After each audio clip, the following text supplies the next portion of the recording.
大家好，欢迎来到加奥的频道。1945年8月13日凌晨，也就是第二次世界大战结束的前一天，在中国东北哈尔滨的平房里，被日本关押的4名中国军人逃了出来。他们分别是国民党108支部书记李广德、党员何家训、110支部书记赵仁天、中共党员李玉池。他们是这里仅剩的4名幸存者。就在前一晚，日军对这里的在押人员进行了大屠杀。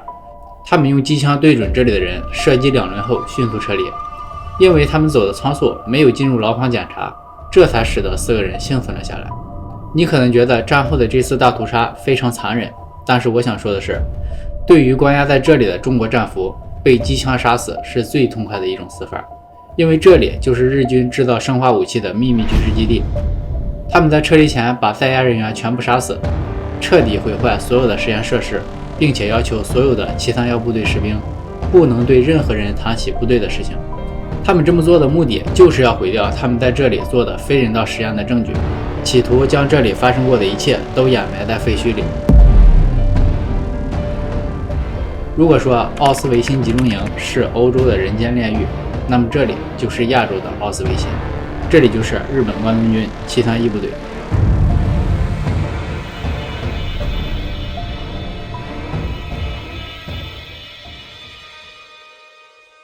1864年8月22日，欧洲各国外交大会签署了日内瓦公约，标志着现代国际人道法的诞生。1925年，日内瓦议定书规定，各缔约国同意在战争中不使用化学武器和生物武器。当时签订这个议定书的国家包括德国、英国、法国、中国、日本、美国在内的140个国家。也就是说，这些国家早在1925年就有约定，以后的战争不可以使用化学武器和生物武器。这是在第二次世界大战爆发前就已经定下的战争道德底线，任何国家都不能违反。而当时日益强大的日本虽然签订了日内瓦公约，但是他们并没有打算履行公约，他们依然着手研究生物武器，而他们把实验的地点就选在了中国。这么做的目的是保证毒气泄漏或者实验出了事故之后不会危害到自己国土上的人，所以他们把这个秘密基地的地址选在中国东北哈尔滨的一片平房区内。而真正可怕的是，他们为了实验有更好的效果，于是他们把抓到的抗日人员秘密运送到这里进行灭绝人性的人体实验。我们下面来看一个片段，这个是日本北海道大学找到的当时他们国家大学教授的演讲稿。貴族が人間を殺すならば、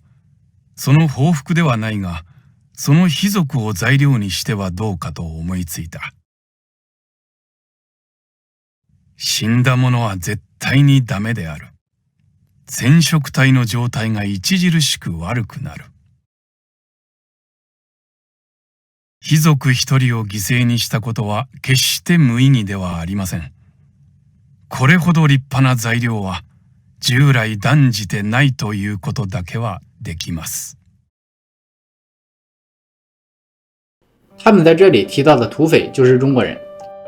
1937年中日战争爆发之后，日本军方在他们国内大肆宣扬中国人杀害了很多日本人，煽动日本国人仇视中国的情绪，所以他们参军侵略别国，并不觉得自己做的是错事，反而觉得很光荣。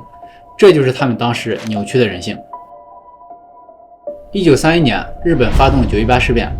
东北军多次向身在北平的少帅张学良报告东北军受袭的情况，而张学良则下令不抵抗。就这样，东北军根本没有系统的抵抗日军进攻，所以在短短的3个月内，日本关东军在几乎没有军事冲突下便占领了东北3省，并且扶持起傀儡政权满洲国。占领地盘之后，日本便开始向东北派出大量细菌研究人员，组建516部队，秘密研究生化武器，地点设在了齐齐哈尔市。1932年，731部队的大 boss 石井四郎就已经着手准备细菌战了。到了1936年，他们在哈尔滨平房内正式成立了满洲731部队，石井四郎担任队长。731部队名义上是关东军防疫给水部，对外宣称自己是研究防疫疾病和饮水净化的，但其实则是做活体实验、研究细菌生化武器的部队。做实验用到的战俘，除了少数的苏联人和朝鲜人之外，其他的全部是中国抗日人员。数据显示，至少3000人在这里做了他们的试验品。但是我个人觉得真相恐怕比这个数字要高得多。当时731部队的总部就设在这里，现在只剩下破坏后的残骸了。在日军撤离之前就焚毁了这座建筑，企图让731部队永远在历史中消失。这是焚毁前的照片，日军就是在这个正方形的建筑里进行着他们惨无人道的实验。这里聚集了当时日本几乎所有的顶级医学家来进行活体实验，他们在这里研究的内容一直是国家机密，直到战争结束。731部队解散后，所有的医学专家早就带着研究成果提前被运送回了日本，剩下士兵清理这里的尸体和仪器。最后有12个正在毁尸灭迹的日本士兵没有及时逃脱，被苏联扣留，随后把他们送上军事法庭。就是这几个人坦白了731部队人体实验的细节，不然731的秘密恐怕会永远尘封。他们这里最主要的研究就是细菌对人体的伤害和细菌在战场中的使用，说白了就是制造细菌，然后把这些细菌做成细菌弹用在战争中。在这里他们分成了3个小组，第一小组负责研究鼠疫、霍乱、伤寒、炭疽、肺结核等10几种细菌，并且把这些细菌用在受试者身上。他们把细菌放到糖水中，然后强迫受试者喝下糖水，让他们感染细菌。感染之后，如果还有受试者没有死，他们会给受试者提供治疗，治疗好了以后再用来感染其他细菌，这样反复实验直到这个人死亡。他们还把感染鼠疫的跳蚤放到受试者监狱，让他们感染鼠疫后释放一部分受试者，这样他们就会把病毒带出去，从而感染更多人。第2个小组负责研究如何将研制好的细菌运用在战场上，主要研究空气中传播细菌和寄生虫的设备。第3小组具体实施，他们生产陶瓷弹壳，将细菌制成细菌弹和毒气弹。当时这个正方形的建筑群被分成了无数个不同的工厂，有大约4500个养殖跳蚤的容器，6个用于制造化学试剂的大锅炉，以及1800个用于制造生物试剂的容器。这些工厂可以在几天内做出30千克的鲜鼠疫细菌。当这些细菌弹做好了之后，他们还会将一部分受试者带到野外实验场，把他们绑在木桩上，随后引爆细菌弹，来试验细菌弹的杀伤性。在战争中，由于气候寒冷，士兵经常会被冻伤，从而降低整个部队的战斗力，所以他们这些人也负责研究冻伤症状和对策。这里他们就直接用活人做冻伤实验。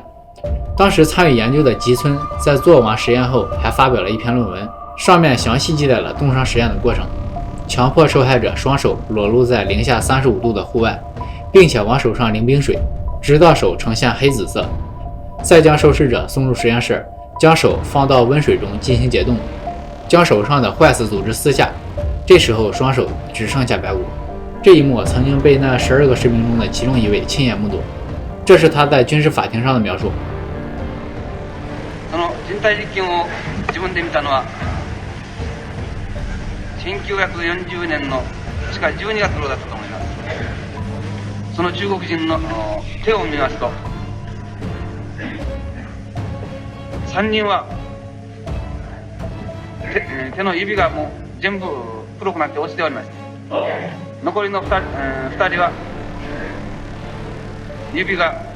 やはり黒くなってただ骨だけ残っておりました。それは吉村技師のその時の説明によりますと、凍傷実験の結果こういうことになったということを聞きました。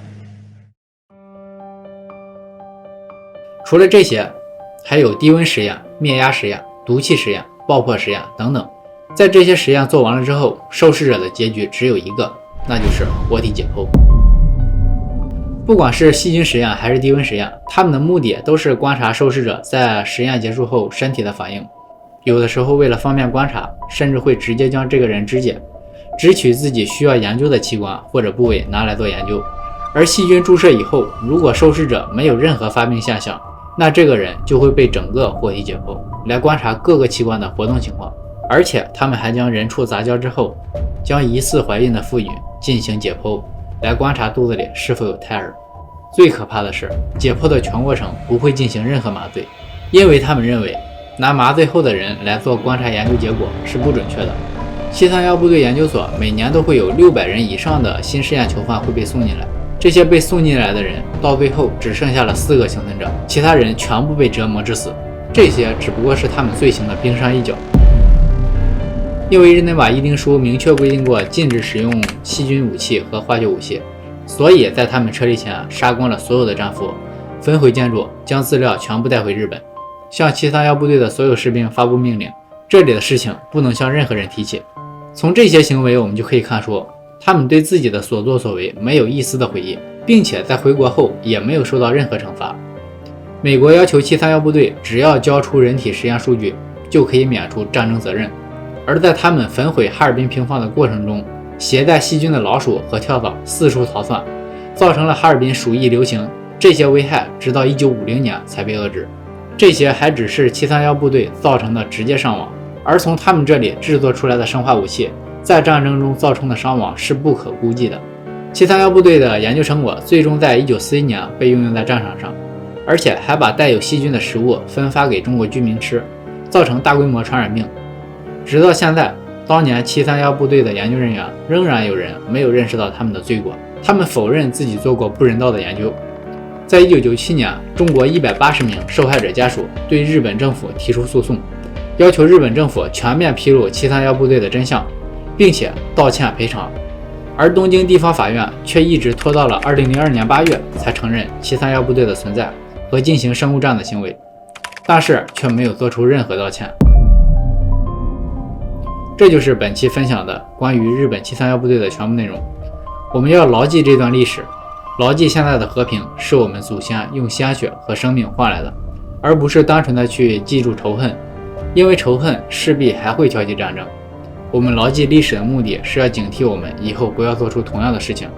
不要让这种残忍的事情再次发生在这个世界，无论在哪个国家。那么在这里，今天的话题我就分享完了，感谢大家的观看，我们下期再见。